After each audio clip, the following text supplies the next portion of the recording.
Eu gostaria que vocês abrissem a Bíblia em Salmos 144, versículo 3.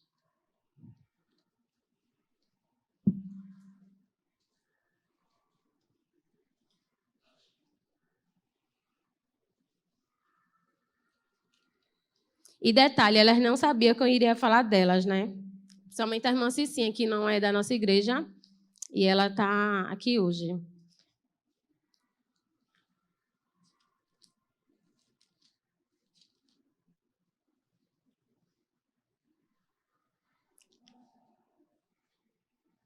Fala assim: Ó Senhor, o que é o ser humano para que penses neles, que é um simples mortal para que te preocupes com ele? Essa frase, esse versículo foi do salmista Davi, né? Que falou em uma das suas orações de gratidão a Deus. E tem um hino que, há meses atrás, eu costumava ouvir ele bastante. Que ele fala muito ao meu coração. E só depois eu vim entender que fala basicamente nisso, do que o salmista Davi estava falando. Que é aquele de PG, que fala assim, quem sou eu? E quando eu escuto um hino e gosto muito, eu geralmente fico escutando direto. E cada vez que eu escuto, Deus fala comigo de forma diferente. E esse hino me lembra de tanta coisa que eu já passei. E me lembra que eu não sou nada. E tudo que Deus faz por mim, que já fez, eu não era merecedor e Ele fez.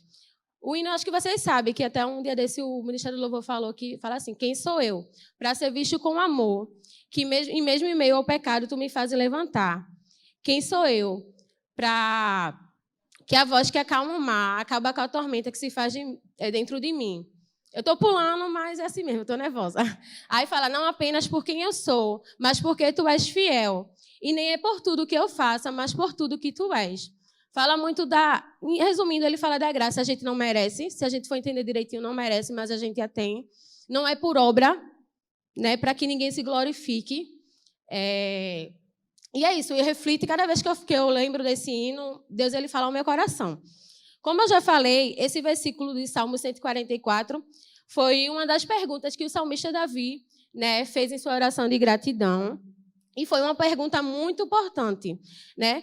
Porque a gente é mau, a gente é injusto, somos rancorosos, né, impiedosos, e mesmo assim a gente não fica se perguntando, né? Porque Deus se importa com a gente.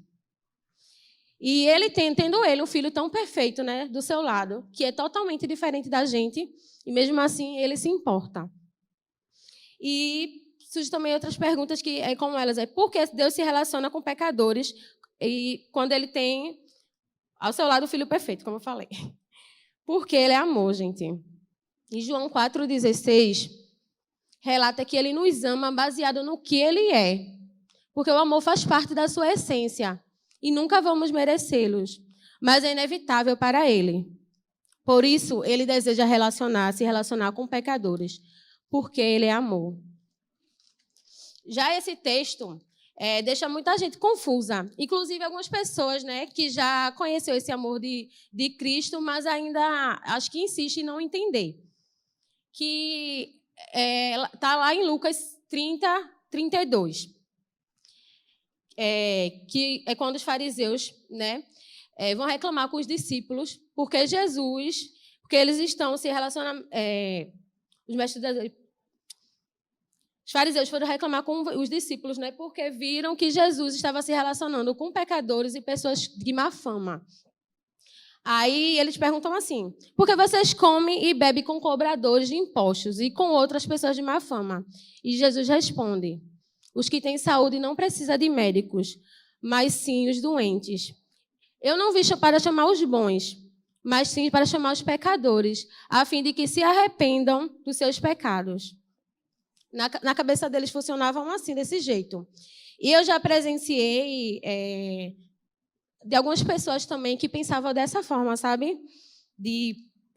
Que como se Jesus não se importasse, né, com pessoas que pecavam, que bebiam, que eram usuários de drogas, que não conhecia do seu amor. E Deus claramente fala, né, que ele veio para os doentes, né? E todos nós, se a gente colocar na nossa cabeça, somos pecadores e todos nós precisamos, né, de Deus como médico nas nossas vidas. E como eles pensavam assim, na cabeça deles que santo não se mistura com profano. Santo não se mistura com profano. Logo, um santo não pode comer com pecador, certo? E para Jesus, muito errado. O propósito do médico é curar doentes, disse Jesus. Seu propósito era oferecer perdão ao pecador. Somos doentes. A charga do pecado de Adão passou pela gente. E está comigo desde que nasci. Você também, né? E é por isso que somos amados do Senhor, pois Ele conhece nossas necessidades e sabe que precisamos dEle. Não é fácil entender, né? E muito menos aceitar o amor do Senhor por nós. O apóstolo Paulo conta em 2 Coríntios que se sentia constrangido, né? E não é para menos, porque o apóstolo Paulo perseguia e matava cristãos. E para a visão humana, ele não era digno do amor de Deus ou do perdão de Deus, e muito menos ser escolhido por ele, né, para estar levando a palavra, né, e viver da graça dele. Mas ele foi e nos ensinou uma grande lição sobre o amor de Jesus. Eu gostaria que vocês abrissem agora em 1 Coríntios 1, 27 e 30. Sim. Para envergonhar os sábios, Deus escolheu aquilo que o mundo acha que é loucura. E para envergonhar os poderosos, Ele escolheu o que o mundo acha que é fraco. Para destruir o que o mundo pensa que é importante, Deus escolheu o que o mundo despreza. Acha humilde e diz que não tem valor. Isso quer dizer que ninguém pode ficar orgulhoso, pois sabe que está sendo visto por Deus. Porém, Deus uniu vocês com Cristo Jesus e fez com que Cristo seja a nossa sabedoria. E é por meio de Cristo que somos aceitos por Deus e nos tornamos o povo de Deus e somos salvos. É constrangedor, mas a escolha não é base do nosso mérito. É com base no mérito do amor de Deus. Em outras palavras, é com base na graça de Deus. Certa vez, antes de o Wellington se converter, e nos domingos, geralmente, ele costumava a beber. E como todos os domingos, tinha um grupo de irmãs, né? E que uma delas era a irmã Cicinha, né? Ia lá e perguntava a ele se podia fazer a pregação para aquelas pessoas que estavam lá, e toda vez ele aceitava. E, assim, consequentemente, ela faria isso. Só que teve uma vez que eu conversando com ela e estava falando que estava triste, porque muita gente até meus vizinhos mesmo, às vezes, chegava a dizer assim, eu sonhei que matavam um Wellington na frente do teu salão e acontecia isso e aquilo na rua Tamoio, que não sei o quê. E por muitas vezes as pessoas chegavam e falavam para mim.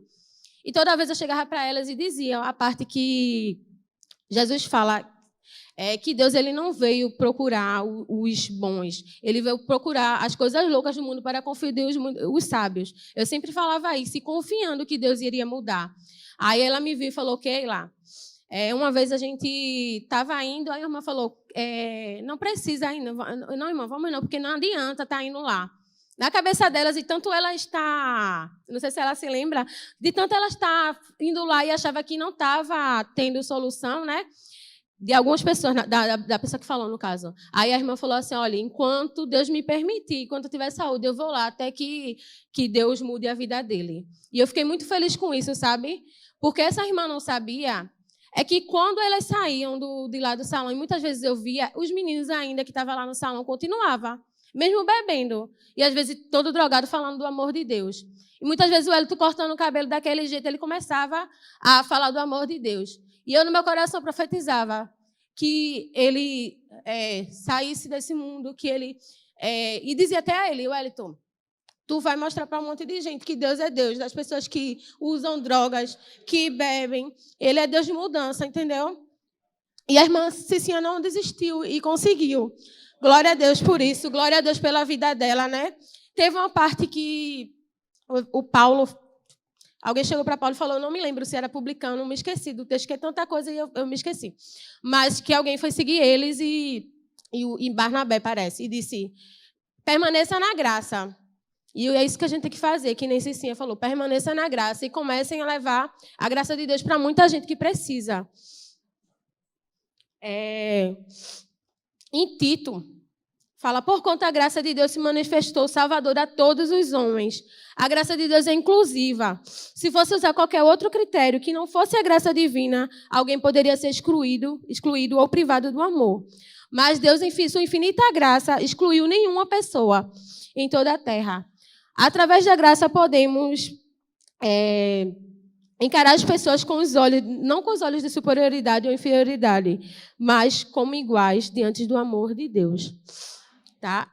Quando eu era criança, acho que em 2004, eu tinha uns 10, 11 anos de idade, a irmã Edivana acompanhou um pouco dessa história, e minha mãe estava grávida do 5º filho. Minha mãe era mãe solteira, os pais da gente não ajudavam, né?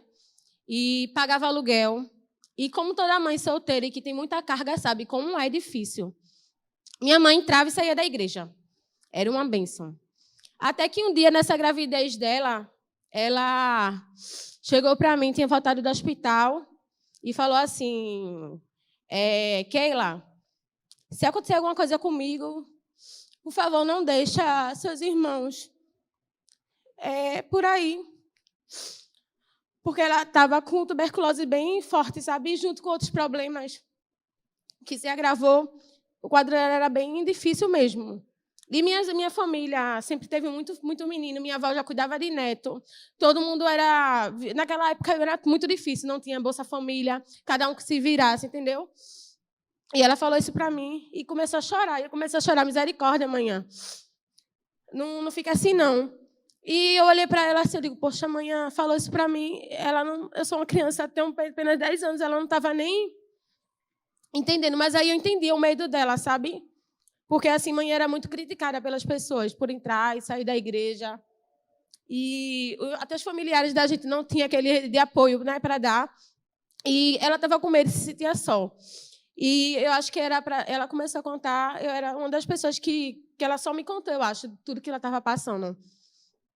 E, desde então, a minha oração era que Deus pudesse prolongar os anos da vida da minha mãe, que ela pudesse criar a gente tudinho, né?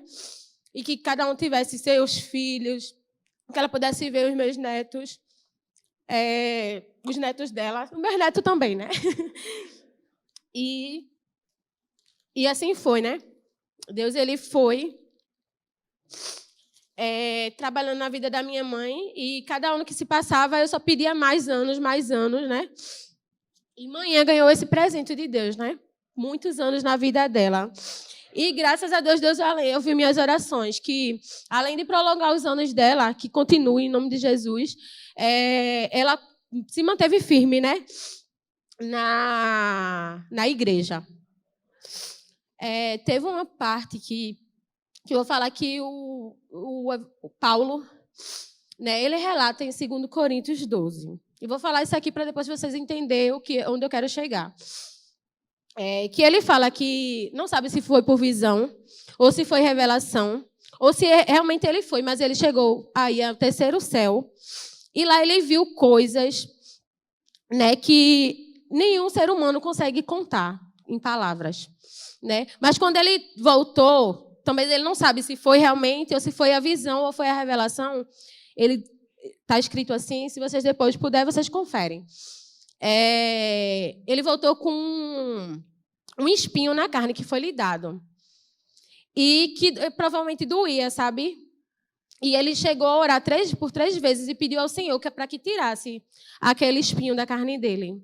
E o Senhor falou para ele, a minha graça te basta, porque o meu poder se aperfeiçoa nas fraquezas.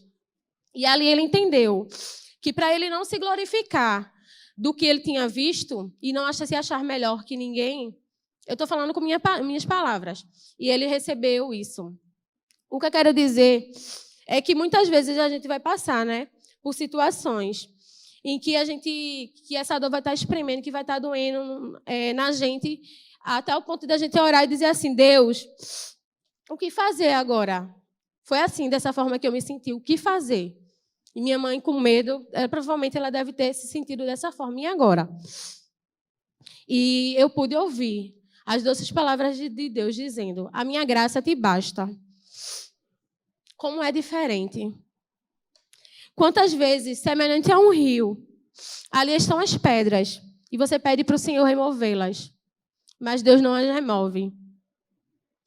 Mas, ao contrário, Ele faz com que as águas subam e você consiga passar pelas pedras.